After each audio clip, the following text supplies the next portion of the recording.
Сәлеметсіңдер ме 8-ші сынып оқушылары? Жазықтықтағы тікбұрышты координаталар жүйесі бөлімі бойынша жиынтық бағалаудың бірінші нұсқасын түсіндіретін боламын. Оқушылар қажет болса каналымда бірнеше нұсқалары және осы геометрия пәнінен бөлек физика және алгебра пәндерінің БЖБ және ТЖБ талдау сабақтары бар. Каналға өтіп қажетті сабақтарды қарасаңдар болады. Оқушылар өздерін көріп отырғандай 3 тапсырма беріледі және жалпы балл саны 3, 3, 6, яғни 12-ге тең. Бірінші тапсырмасы АБ кесіндісінің ұзындығы 10-ға тең. Егер А нүктесінің координатасы 5y және Б нүктесінің координатасы -3/4 болса, y-тің мәнін табыңыз. Оқушылар, мұндағы АБ-ның ұзындығы бізде 10-ға тең, А нүктесінің координатасы, Б нүктесінің координатасы берілген екен. Яғни мұнда бізде А нүктесінің координатасы y белгісіз. Енді мұндағы y-ті табу үшін оқушылар екі нүктенің арақашықтығын табу формуласын қолданамыз. Ол бізде тең болады, яғни АБ-ның квадраты тең болады x2 азайтылған x1. Бұны квадраттаймыз, қосамыз, y2 азайтылған y1-ді. Енді мұндағы біз y-ті, яғни y1-ді табуымыз керек қой. Енді А-ның орнына 10-ды қоямыз, квадраттаймыз, тең, x2 бізде -3-ге тең, x1 5-ге тең. Квадраттаймыз, y2 бізде 4-ге тең, ал y1 бізде белгісіз, ол бізде y-ге тең. Енді жақшаны ашамыз. Мұнда бізде 10-ның квадратын жазып қояйық, 100-ге тең. Мұнда -8-дің квадраты 64-ге тең. Ал мұнда мінекей, мына өрнекті былай алсақ болады. 4 азайтылған y-дің квадратын қысқаша көбейту формуласына саламыз. 16 -8y қосылған y квадрат. Енді оқушылар былай алсақ болады. Мұндағының y квадратын өзін жазамыз. -8y, мына бізде 2 қосылған 16 тең. Мұндағы 64-ті теңдіктің сол жағына -64-те ауыстырамыз. Сонда мұндағы 100 бен 36 болады. Енді былай алсақ болады. y квадрат -8y, мұнда бірісіне есептеп жазсақ та болар екен. Мұндағы 36 -36 ауысады, -20 болады. Енді мінекей квадрат теңдеуге келтірілді, дискриминант есептейміз. b квадрат -4ac бізде a 1-ге тең, b -8-ге тең, c -20-ға тең. Сонда -8-дің квадраты -4 көбейтеміз 1-ге, көбейтеміз -20-ға. 8-дің квадраты 64, мұндағы 2 минус плюс болады. 4-ке көбейтеміз 20-ны, 80 болады. Екеуін қоссақ тең болады 144-ке. 144 ол 12-ның квадраты, яғни 0-ден үлкені, демек 2 түбір болады. Енді біз y1 мен y2-ні есептейміз. 2 түбірін табу үшін -b плюс -д бөлінген 2a деп аламыз. -8 минус пен плюс болады. 8 плюс минус түбір астында 144. 2 көбейтілген 1. 8 плюс минус 12 бөлеміз 2-ге. Енді 8 минус 12 минус 4, 2 бөлсек минус 2 болады. 8 қосылған 12 20, 2 бөлсек 10 болады. Сонда оқушылар бізде y минус 2 тең болуы мүмкін, немесе 10-ға тең болуы мүмкін екен. Жауабы минус 2 және 10. Келесі тапсырмасы АБ центрі О нүктесі болатын шеңбердің диаметрі, егер А және Б нүктелердің координаталары сәйкесінше 3-те 0, 1-де -8 болса, онда шеңбердің теңдеуін құрыңыз. Мұнда бізге шеңбердің теңдеуін құру керек. Ең алдымен шеңбердің теңдеуінің негізгі формуласын жазып қояйық. X азайтылған А квадраттаймыз, қосамыз, y азайтылған b-ны квадраттаймыз. Ол тең болады радиустың квадратына. Оқушылар, мұнда бізде А мен Б ол центрінің координаталары. Енді соны тауып алайық.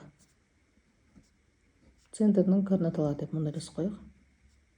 Енді аны табу үшін екі нүктенің ортасын табу формуласы бар ғой. Кесіндінің ортасын табу формуласы, соны қолданамыз. аны табу үшін x1 мен x2-ні қосамыз, бөлеміз 2-ге. x1, y1, x2, y2.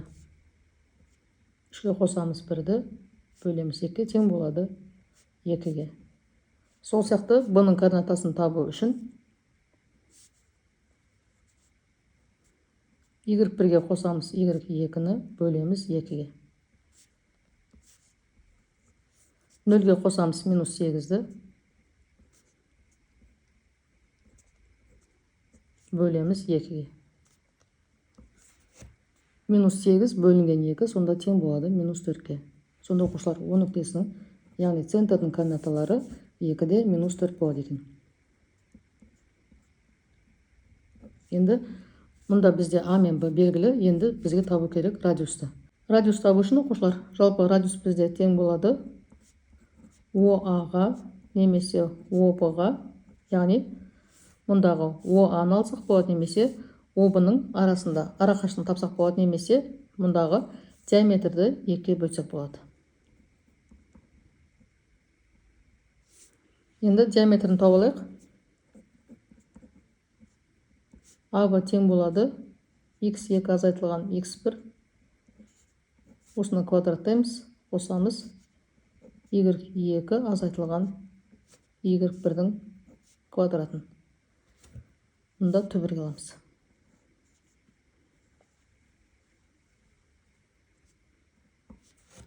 Бірден азайтамыз 3-ті. Минус 8-ден азайтамыз 0-ді.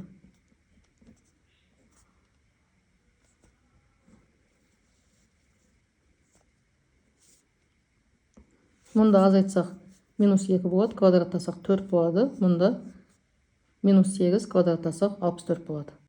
4-ке қосамыз 64, 68 болады. 68 ол бізде 4 пен 17-ның көбейтіндісі. 4 түбір астына 2 болып шығады, 17 түбірдің астына қалады. Енді радиусты есептейік.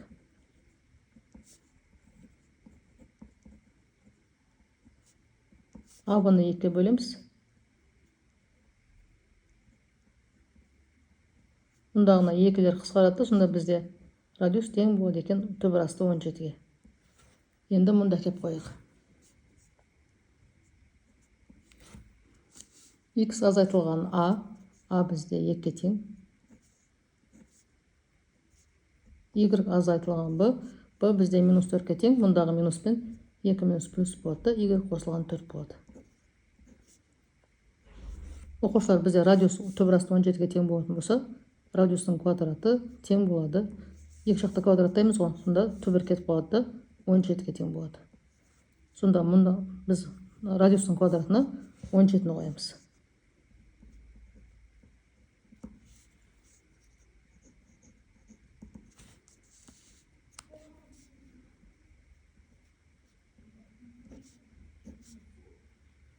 Шеңбердің теңдеуі x азайтылған 2-ның квадраты қосылған y қосылған 4-дің квадраты тең 17-ге.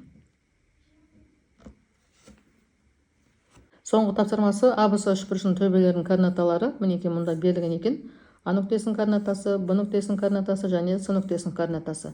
АБС үшбұрышы үшін А тапсырмасы АБС үшбұрышының түрін анықтаңыз, ал Б-да БК медиана екені белгілі болса, онда К нүктесінің координаталарын табыңыз, ал С-да АБС үшбұрышының ауданын табыңыз. А тапсырмасы бойынша АБС үшбұрышының түрін анықтаймыз, ол үшін біз қабырғалардың ұзындығын табамыз. Қабырғалардың ұзындығын табу үшін екі нүктенің арақашықтығын табу формуласын қолданамыз. Мұнда негізгі формуланы жазып қояйын.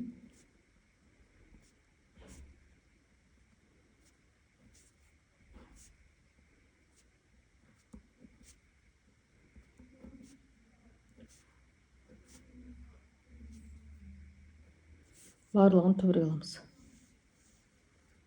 Енді АБ-ның ұзындығын есептейік. x1, y1, x2, y2.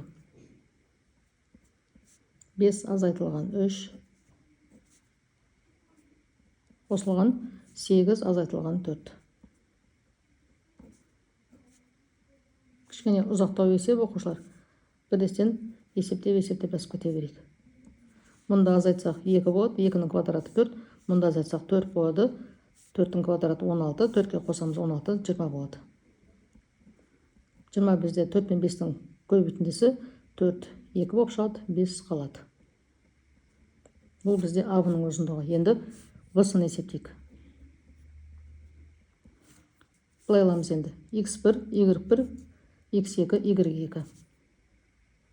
9 азайтылған 5 квадраттаймыз. 6 азайтылған 8 квадраттаймыз. 9-дан 5 азайтамыз, 4 квадраты 16. Мұнда азайтсақ минус 2, квадраты 4, 16-ға қосамыз 4-ті, сонда 20 болады. 24 пен 5-тің көбейтіндісі 4 шығады, 2 болып, 5 төбе арасында қалады. Енді А-сын есептейік. А-сы тең болады. Мінекей, мына екеуін аламыз ғой. X1, Y1, X2, Y2. 9 азайтылған 3 квадраттаймыз. 6 азайтылған 4.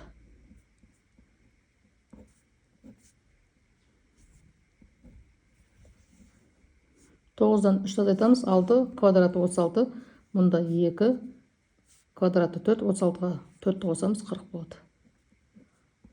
40 болып бізде 4 пен 10-ның көбейтіндісі 4 шығады, 2 болып, 10 төбе арасында қалады. Сонда оқушылар, бізде 2 қабырғасы тең екен.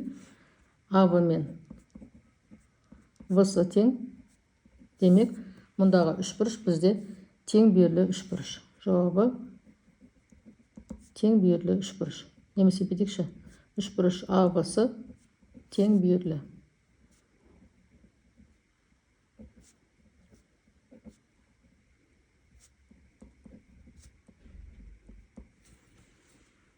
Оқушылар, мұнда бізде мінекей АВ-сы тең бүйірлі үшбұрыш деп алдық. Мұндағы бізде БК медиана болса, бізге табу керек осы К нүктесінің координатасын. Медиана өздерің білесіңдер, қабырғаны теңдей етіп 2 бөлікке бөледі. Яғни мынау 2 қабырға бізде тең деген сөз. Енді К нүктесінің координатасын табу үшін мұндағы асы кесіндісінің ортасын табу формуласын қолданамыз. А нүктесінің координатасы бізде 3-ті 4-ке тең еді. Ал С нүктесінің координатасы 9-ды 6-ға тең. Енді кесіндінің ортасын табу керек, яғни былай жазып қояйық. К нүктесінің координатасын табайық.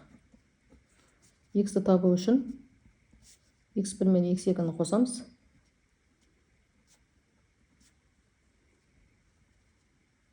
Бөлеміз 2-ге. 3-ке қосамыз 9-ды.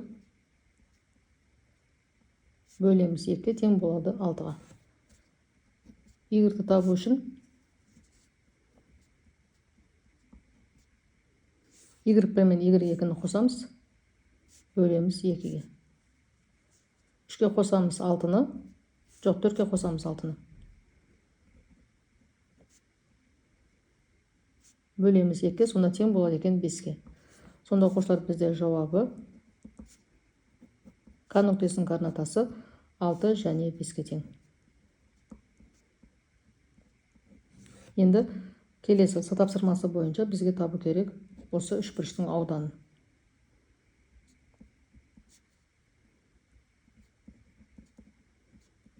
Үшбұрыштың ауданын табу үшін оқушылар, мұндағы мінекей А-сыны көбейтеміз мұндағы БК-ға. БК бізде әрі биіктік, әрі медиана, әрі бисектриса болып тұр ғой. Сонда табан мен биіктікті көбейтеміз, және бөлеміз 2-ге. Бізде А-сының мәні белгілі, жаңа таптық. Ол бізде 2 төбе арасы 10 еді. Енді біз табу керекпіз БК-ны. БК-ны табу үшін 2 нүктенің арақашықтығын табу формуласын қолданамыз. Яғни X2-ден азайтамыз X1-ді, Y2-ден азайтамыз Y1-ді. Квадраттап қосып төбесінің астынан шығарамыз. 6-дан азайтамыз 5-ді. Қосамыз 5-тен азайтып 8-ді.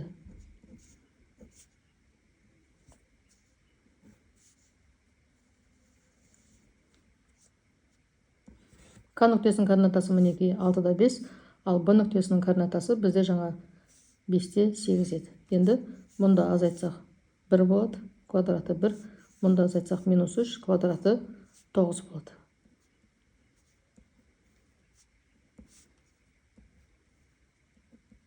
Төбір асты 10-ға тең. Енді орнына қойып есептейік.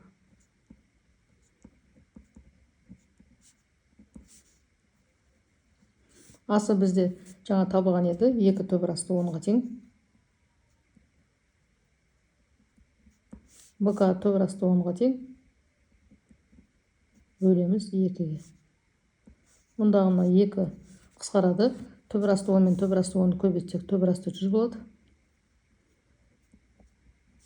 Ол 10 болып шығады.